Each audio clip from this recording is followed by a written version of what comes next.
This is Pet Life Radio. Let's talk pets.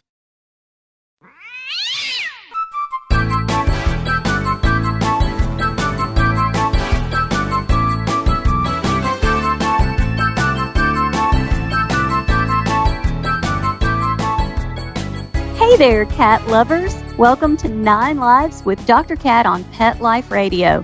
I'm your host, Dr. Catherine Prim, and I'm a small animal veterinarian and cat lover. Of course, I think that cats are so unique and so fun, and there's really no one on the planet that agrees with me more than my guest today. Karen Lawrence is one of the directors of the Cat Fanciers Association Foundation and also the manager of the Feline Historical Museum. And you may not have even known there was a Feline Historical Museum. So when we talk to Karen, we're going to learn lots of things that we didn't know about the history of cats and this museum. So stay tuned right after this message to learn all kinds of cool things about the history of cats. We'll be right back. Hey, Dr. Cat again. You know how every house has a certain smell, or every place has a certain smell that you kind of associate with that place? I remember when I was 17, my very first job was at a toy store, and it had a very, very distinctive odor because of all the plastic and all the things that were in the toy store. I could go into that toy store even today, and I would remember that smell, and it would bring up, memories for me. But one thing your house never has to smell like is the litter box. Because for that, I found Arm & Hammer Clump and Seal. It seals and destroys odor on contact for 7 days. A 7-day odor-free home guaranteed. You don't want your house to smell like a litter box. Get Arm & Hammer Clump and Seal. Arm & Hammer. More power to you. Let's Talk Pets on PetLifeRadio.com.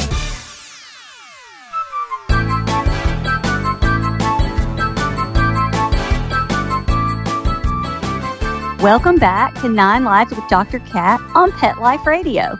And I have my guest today, Karen Lawrence. Hi, Karen. Hi there. How are you? I am great.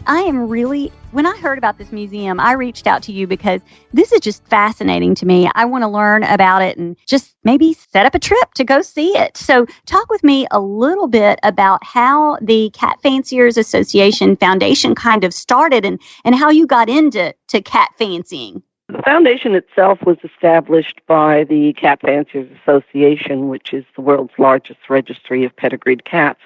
They started as a 501c3 not-for-profit foundation in 1990, and we've been collecting historical pieces and artifacts and figurines and artwork ever since. And I started breeding cats in 1971, so I've been around for a while, the cat fancy. I judge at cat shows, so I have a vested interest in the history of the pedigreed cat. So you've probably learned a lot of really interesting facts about cats and where they came from and how they came to be such a big part of our lives. But I'd like to ask the uncomfortable questions, I guess, first. Do you have a favorite type of cat? I bred Abyssinians for almost 40 years, so I guess you could say that was my favorite. Oh, I love Abyssinians, but I love all cats. I mean, I can't even really say that. So you said you've been breeding cats since 1971, and you have had this foundation since, did you say 1990? Since 1990, yes. That is excellent. So tell us a little bit about where the foundation is and what all kinds of things you do. The foundation, when CFA first started it, they were in New Jersey, but they moved to Alliance, Ohio, which is about an hour and a half southeast of Cleveland. And we purchased an old bank building, and they offered us the ground floor to have our museum display. We'd never actually been able to exhibit our artifacts before. They were all just kept in a storage unit, so we were thrilled to be able to have 5,000 square feet of exhibit space that we could, show everything that we have that's cat to the public. So what is the oldest piece that you have, the most historical or the oldest piece that you have, a cat-related piece? I have a pewter nut bowl from 1883. It's about 14 inches high. It's a typical Victorian nut bowl, but it's engraved. First prize, Boston Cat Show, November 1883. Oh, wow. That is awesome. Well, so walk us through the museum. What kind of things could we learn? I mean, don't ruin it for us. No spoilers, but what kind of cool things could we learn and see if we did go to visit?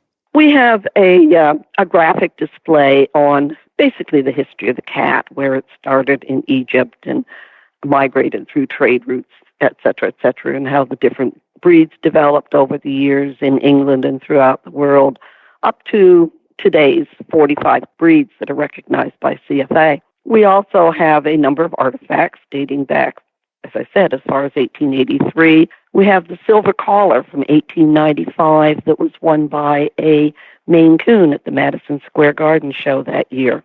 In that same year, 1895, we also have a Siamese Cat Club Best Cat Medallion that was awarded at a show in England. So we have a number of artifacts. We have a tendency to do breed displays. We have a huge number of photographs on display of cats dating back as far as 1885.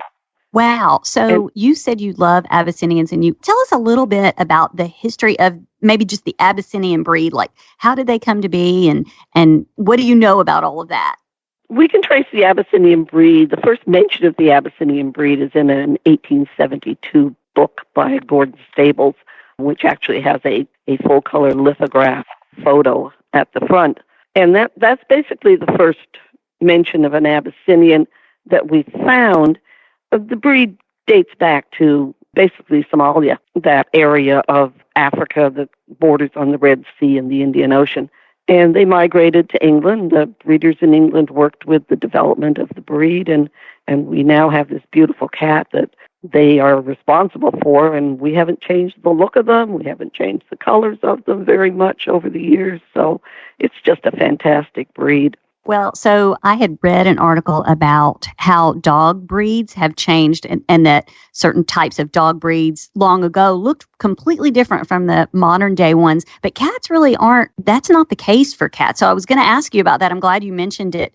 Most of our cat breeds look pretty much like their original examples of the breed. Is that true? Oh, not really. You're going to get Persians from the late 1800s that had exceptionally long noses, huge ears. They looked actually more like Maine Coons than they did like Persians, what we call a Persian today that has the flat face, the small ears, the short, compact body. Same with the Siamese. The Siamese were very much apple-headed way back when, and today they're very sleek and refined.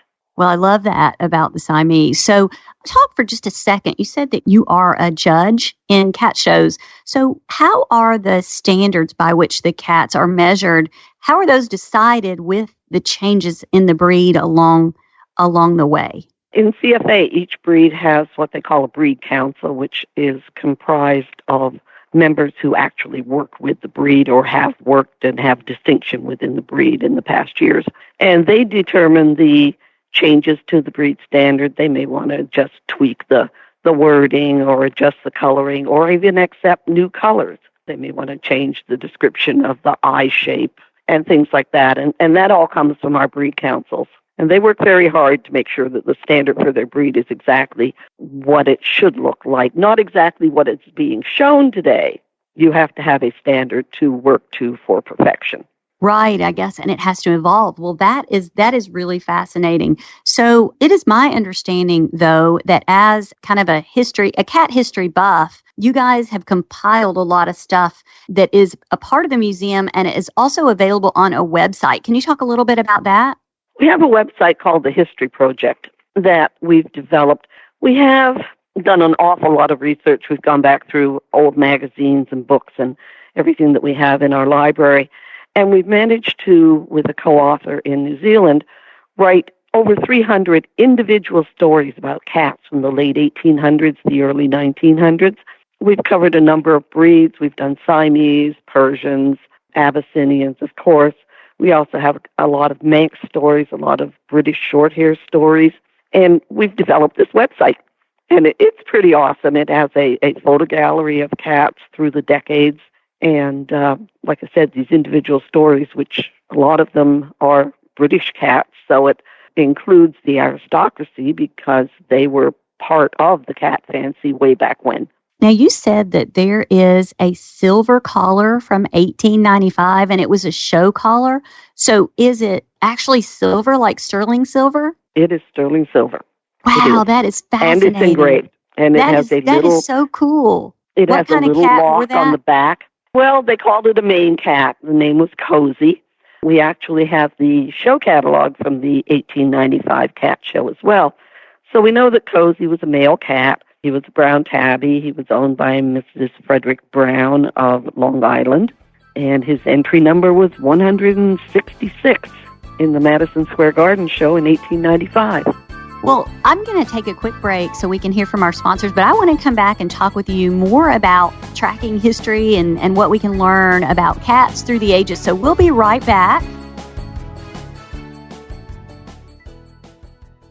I have 2 dogs, Sam and Bailey. Both are golden retrievers. Poor Sam, he was a mess. Always itching. His paws were soaking wet all day from just constant licking. He had bald spots on his back. I just don't like putting shots and steroids into your dog all the time. DINOVITE.com. Dinovite is nutrition. Probably 2 weeks after he started Dinovite, I started seeing great improvements, and today 99% of his issues are non-existent. It's amazing stuff. Since Bailey has been 12 weeks old, he's been a Dinovite dog, and he has 0 issues today. He won't eat his food without Dinovite. When I get out the Dinovite, my dogs actually salivate, like I'm getting them a treat. They drool over it. Dinovite is the best thing you can do for your dog. You won't believe how happy your dog will be. I get my Dinovite from DINOVITE.com.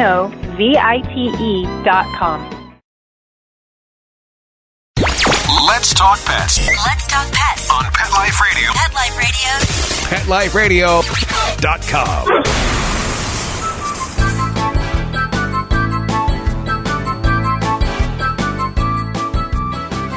Welcome back to 9 Lives with Dr. Cat on Pet Life Radio. So today I'm talking with Karen Lawrence about the history of cats. And we were talking about the History Project website where you can see photos. There's a photo gallery and all kinds of stories about cats through our history. So Karen, I kind of wanted to pick back up with that. Is there information, like if I had a cat that I kind of knew its breed and history, could I go to the museum or even the website and find out about other cats like my cat? If you have a pedigree for your cat, we can trace it for the most part. We have our stud books that we're starting to compile those in 1906. We also have some stud books from the Beresford Cat Club, which was established in Chicago, and they go back to the early 1890s. So if you have an actual pedigree, if you have a purebred cat with a pedigree, chances are we can trace back. Well, that is really cool because I just love that. So what other kinds of things could we see if we went to the actual museum? Do you have cat-related art? We have a wall. We have a 50-foot by 17-foot high wall of cat art. Everything from original drawings to Chessie posters, the Chessie Railroad posters. And we have Panamanian molas that depict the cat and all sorts of art. And we're constantly changing it because we have a huge amount of art in storage as well. So that's part of our art gallery. We also have a number of figurines. We have 7 cases of figurines on display, anything from exquisite Royal Dalton pieces to a Chinese roof tile. Did you say a Chinese roof tile? I said a Chinese roof tile. Oh, that's awesome. It's a clay roof tile that is a warrior riding a cat. It's absolutely Well, I think cats exquisite. are like kind of magic, and I guess they thought so too. That's excellent. So what about if we went to the museum, what would it cost to get in and all of that kind of stuff? Admission is free. We're a not-for-profit. We are managed on income on our investments, so we are able to allow free access to the museum. We do accept donations, of course, but for the most part, we just want to share our love of the history of cats with cat lovers. And you said you have 5,000 square feet to display your cat things, right? We do. Yes. Oh, that's It's an old bank building. We even have a vault, the original bank vault, which is where we have our cat doll collection. Oh, cat doll. So did you take part in picking where the displays are and how things were displayed? Because that sounds like it would be really fun. I have organized the entire museum. Wow. I've done the graphic works for the art displays and whatnot, and organized all of the gallery displays and the historical displays, yes. Well, I think if I was in a room with boxes full of cat artifacts, I might be there just sifting through stuff forever. I mean, I don't know if I'd ever get done. That's amazing. Oh, it's like Christmas every day. I love that. So I would like to tell my listeners, if they would like to support your history project or your museum through donation, I would like to tell them exactly how to find you and how to do that. Can you do that for us? Sure. The easiest way to find us is online. Our website is felinehistoricalfoundation.org. We also have a presence on Facebook under CFA Foundation, and donations can be accepted either monetary or pieces, because everything in our museum, pretty well everything, has been donated to us. So what is the oldest breed of cat that we have today? It would be a toss-up between the Siamese and the Persian. The Persian, of course, originated in the area of the Persian Gulf that we now call Iran. And the Siamese, of course, came from Thailand. Well, I love them both, so that is absolutely fascinating. Are there any breeds of cat that have become extinct, that don't exist anymore? Actually, there is. Back in the early 1900s, CFA accepted and recognized a breed called the Australian. They're very similar to what we have as Oriental Shorthairs today, but they weren't very prolific, and by the mid-1920s, they were extinct. Wow, that is fascinating. See, I knew you would know that if I asked you. You're a fellow cat lover, and that's the kind of stuff we know. Without a doubt. So I would encourage all my listeners to look this stuff up. I mean, how fascinating is it to see a photo gallery of ancient cats and learn more about cats and see artifacts? Go and see this museum. Thank you, Karen, for joining me today. I really appreciate your time, and I just didn't know all of this. I'm so excited to be able to share this with my listeners. Well, thank you for having me. It's been fun. So all of my cat-loving listeners, and of course, thank you to my amazing producer, Mark Winter. Can't forget him. But I want all of my cat-loving listeners to go out and have a perfect day. Let's Talk Pets, every week on demand, only on PetLifeRadio.com.